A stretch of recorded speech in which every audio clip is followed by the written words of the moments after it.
Hi అండి, ఇవాళ మనం టమాటా జీడిపప్పు కర్రీ చేసుకుందాం.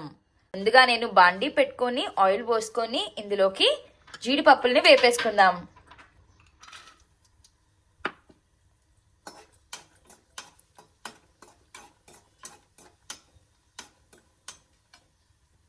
జీడిపప్పులు ఇలా దూరగా వేగాక దీన్ని పక్కన తీసి పెట్టేసుకుందాం.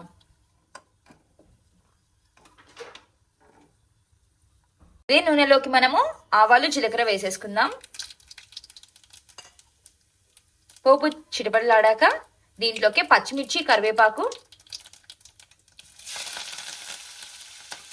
అలానే ఆనియన్స్ కూడా వేసేసుకుందాం. ఇప్పుడు ఇందులోకి కొద్దిగా ఉప్పు, ఒక హాఫ్ స్పూన్ పసుపు వేసుకొని ఆనియన్స్ ఎర్రగా అయ్యేదాకా వేపేసుకుందాం. ఒక పావు స్పూన్ అల్లం వెల్లుల్లి పేస్ట్ వేసుకుందాం. దీన్ని కూడా కొద్దిసేపు ఫ్రై చేసేసుకుందాం.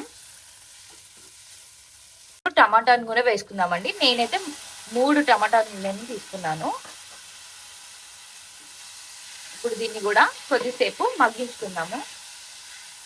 బాగా మగ్గిందండి. ఇప్పుడు ఇందులోకి నేను తగినంత కారం, 1 స్పూన్ ధనియాల పొడి వేస్తున్నాను. ఇప్పుడు దీన్ని కూడా కొద్దిసేపు కలిపేసేసి ఫ్రై చేసేసుకుందాం.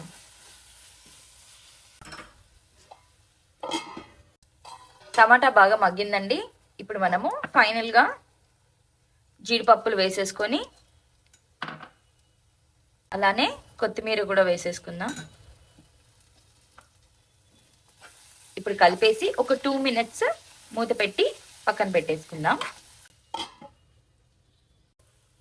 అయిపోయిందండి. ఇలా మనం ఒక్క చుక్క కూడా నీళ్లు పోసుకోకుండా కూర చేసుకుంటే జర్నీస్కి కూడా తీసుకెళ్ళచ్చు. 2 డేస్ అయినా కానీ అస్సలు పాడవదు అనమాట. టమాటా కర్రీ రెడీ అయిపోయిందండి. దీన్ని మనము పాలక్ రోటీతో తింటే చాలా చాలా బాగుంటుంది.